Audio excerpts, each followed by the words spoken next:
into the spiggities, man, before we wrap the podcast up, man. If you're new to the podcast, man, the spiggities is the sports section, man. And I just made that up off the top of the dome, man. So I heard any other podcast out there talking about the spiggities, man, I'm on your ass. I'm on your ass, dog. You know what I'm saying? Because I know you biting my shit. You know what I'm saying? I be hearing a lot of my takes, you know what I'm saying, floating around out there. I ain't trying to, you know what I'm saying? Since I'm so new in the game, I ain't trying to say niggas is biting, but I mean, niggas is stealing my whole flow.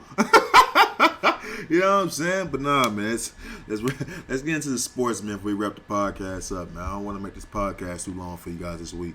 You know, I came across some information about LSU's former coach, Les Miles.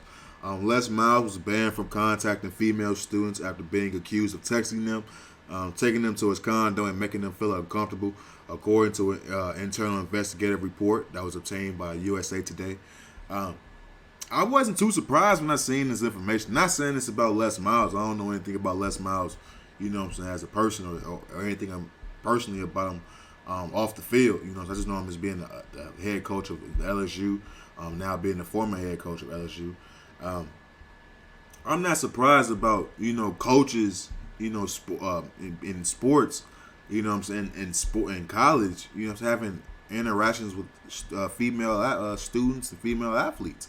I'm not surprised by that. I seen this shit in high school, fam. You know what I'm saying? I'm not coming on the podcast to snitch on nobody, of course, but I know for a fact, fam, that it was coaches on the track. Hell yeah. Smay was in there tossing them bitches like pizza dough. You know what I'm saying? Like, it was common knowledge that it was you know what I'm saying, student athletes sleeping with the coaches. Like, everybody knew what was going on. It wasn't like a secret. You know what I mean? And it's fucked up when you truly think about it, because it was like, only reason why motherfuckers was letting it pass was they was like the girl was 18. But she was still a fucking student. And that nigga was still a coach. So the relationship still existed. You know what I'm saying? But it's like, I guess because I endured that growing up, you know what I'm saying, that I wasn't surprised about them saying Les Miles was bringing home, you know what I'm saying, students to his condo and shit, trying to get freaky and shit. Nah, I'm not surprised by that shit. He's Les fucking Miles. He's the coach of LSU. Am I supposed to think it's out of the fucking realm to him see what's his taste? He an old ass white dude. Let me just gauge his taste. Pause, by the way. It's just taste of a blonde hair, blue-eyed devil in a red dress. Typical white girl. Let's just say a typical white girl. Is it too far out the realm for me to think Les Miles was walking on the campus of LSU and seeing a nice looking typical white girl and wanted to risk it all? No, that's kind of how these movies tend to end. That's usually how it goes. Like, I'm not surprised at this. Like I said, I've seen this going in high school. I've seen it. I've seen it, fam. The star pupils. Like we've seen it. Let's say all this is alleged. You know what I'm saying? There's no hardcore proof. So to say, has been reported. USA Today has obtained these internal investigation documents. So he has been banned. You know what I mean? So it is curious to see what's gonna happen next with Les Miles in regards to that. Because at any point, shit like this stick with you, fam. You know what I'm saying? Shit like this, even going forward, if nothing even happens after, if he never faces criminal charges or anything like that, motherfuckers is gonna know. Like, fam, you got banned from talking to female students because you was on some freaky, creepy shit. Like, niggas ain't gonna forget that. It's just certain stigmas, bro, when it come to you being nasty or creepy nigga with women, fam. You just can't shake that, fam. And sometimes rightfully so. If you earn that stripe on your jacket, then nigga, nah, you can't get away with that. But for them niggas that didn't earn that stripe, boy, man. You know what I'm saying? Just certain shit you can't shake. And I'm not saying that Les Miles didn't earn this. I don't know. But what I do know is that nigga got banned from LSU somewhere where that nigga was fucking loved. You know what I'm saying? They banning his ass now. So it gotta be something to the story, man. Let's go ahead and get into the All-Star weekend, man. Or All-Star day, I should say. Let's go ahead and get into that, man. I gotta be honest with you, man. I think the NBA did good, man. Like I said, I was against the event taking place and things of that nature. I felt it was a bad idea having all those players in one hub, you know what I'm saying, in one spot, you know what I'm saying, especially in Atlanta, a city that ain't never fucking closed. You got this COVID shit going around and shit like that. But for what it was, you know what I'm saying, I wasn't mad that I seen it, you know what I'm saying. I didn't see the skills challenge and shit like that live. I didn't even see a 3-point contest live. I think I clicked on the All-Star game probably, second quarter, end of late first quarter, started second quarter. It wasn't bad, man. You know what I'm saying? It was what it was. It was a typical All-Star game. You know what I'm saying? Once motherfuckers get on the court and the ball get tipped off, it's the same thing as every year. I will say, you know what I'm saying? It was, it's weird, bro. It's kind of weird watching the All-Star game, bro. I'm being honest. It's weird because at this point, I don't know what to look for anymore.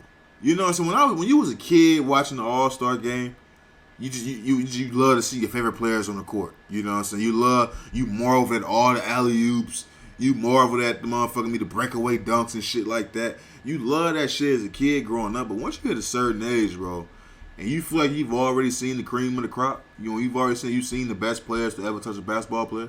Like at this point in time in my life, bro, I don't think I will ever see a basketball player that's better than Kobe, LeBron, you know what I'm saying, Steph, KD, Kyrie, Russell Westbrook, you know what I'm saying? The list goes. Luka Doncic, you know what I'm saying? Giannis, Anthony Davis. Like, it comes a certain point in time where it's like, I've seen this shit for so long. It's only so many times I can see alley-oops. It's only so many times I see breakaway dunks. And so many times they can try to switch up the format of the All-Star game to where I'm going to be interested in this shit for real.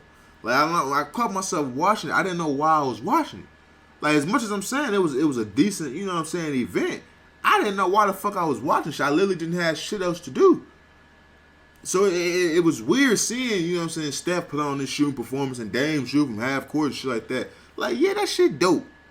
But fam, I can just get on Twitter and see that shit at the end of the game. So it was weird. Why it was weird, you know what I'm saying, trying to reflect on it because it was like a good 3 hour, you know what I'm saying, presentation of me just watching some shit that it looked good, but I ain't really get too fucks about it. You know what I'm saying? It is something to say. You know, Giannis went 16 for 16 to break the record and things like that. Go perfect. He won All-Star Game MVP and things of that nature. The second person to win the Kobe Bryant MVP trophy for the All-Star Game. So I mean, you had a lot of stuff going on. You got Giannis doing that, Steph pulling up from half court, Dame hitting the buzzer beater at the end of the first half, and that fucking at the end of the game to win it all. So I mean, you got a whole bunch of things going on, man. It's just, I guess the story of it was just seeing LeBron and Steph Curry on the same team. You know what I mean? LeBron only played like 13 minutes, but in the short amount of time that him and Steph was on the same team at the same time with each other.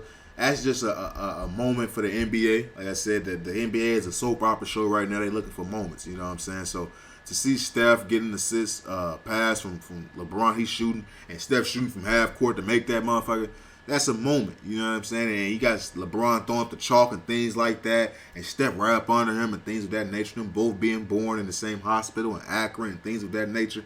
Those are moments and times that motherfuckers is never gonna forget. Motherfuckers that the NBA want, that they can show that monologue, that clip for years and years to come.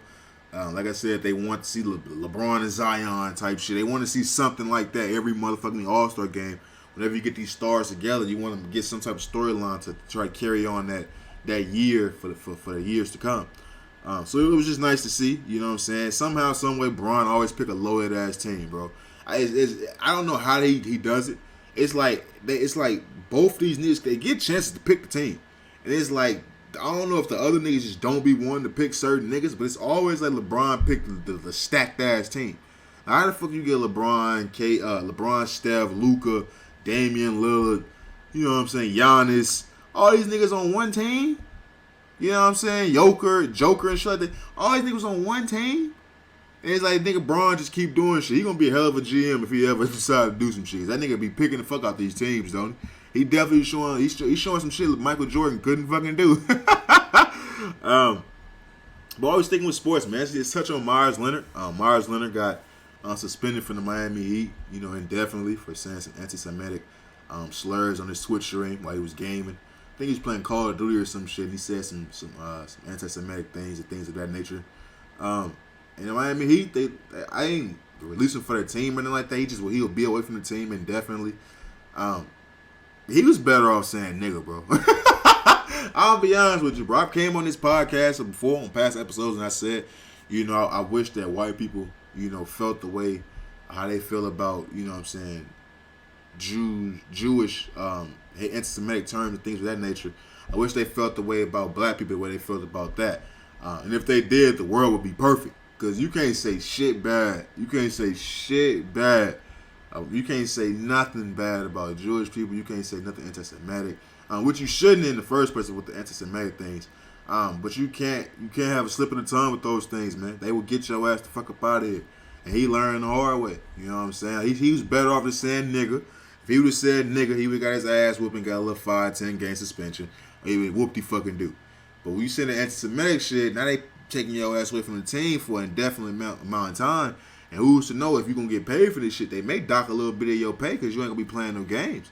You know what I'm saying? To get the season started up again. So, I ain't no telling what they're going to do with that nigga paper right now. So, it's kind of crazy. He released a statement. The Heat released a statement.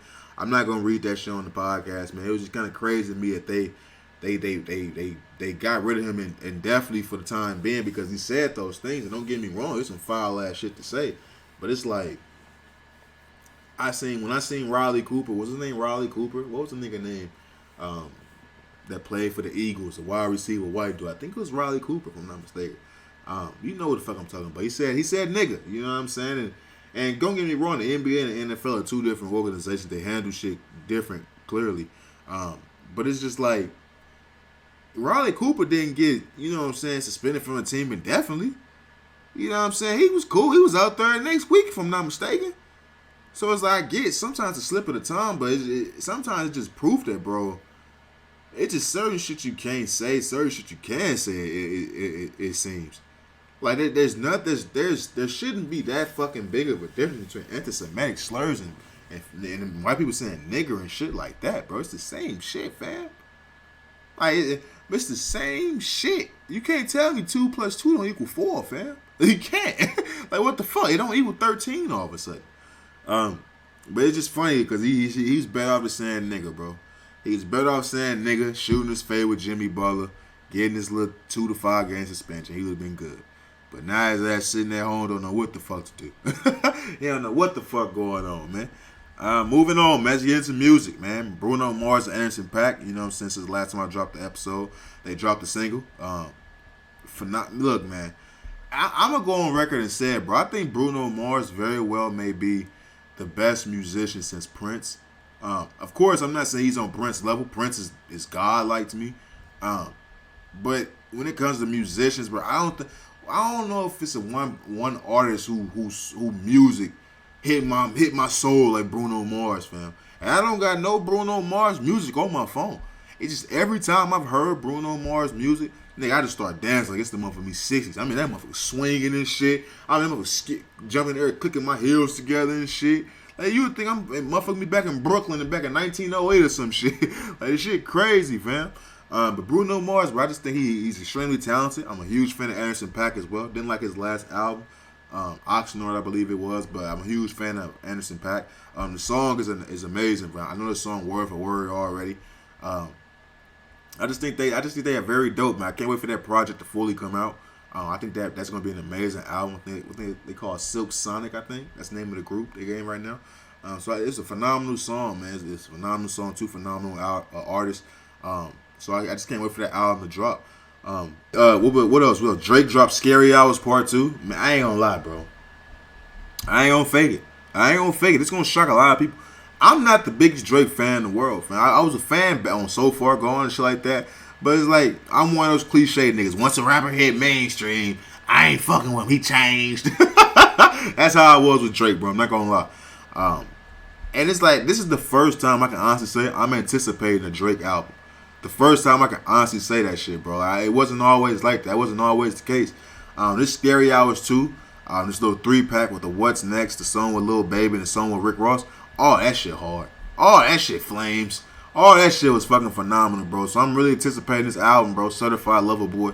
I'm anticipating the Drake album, bro. I ain't scared to say it, bro. I'm truly not.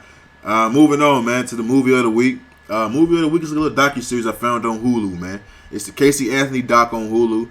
If you don't know about the Casey Anthony story, man, I encourage you to really watch this documentary. It's some crazy ass shit about a woman and her baby ended up dying, and motherfuckers trying to say she had something to do with it. Motherfuckers saying she don't.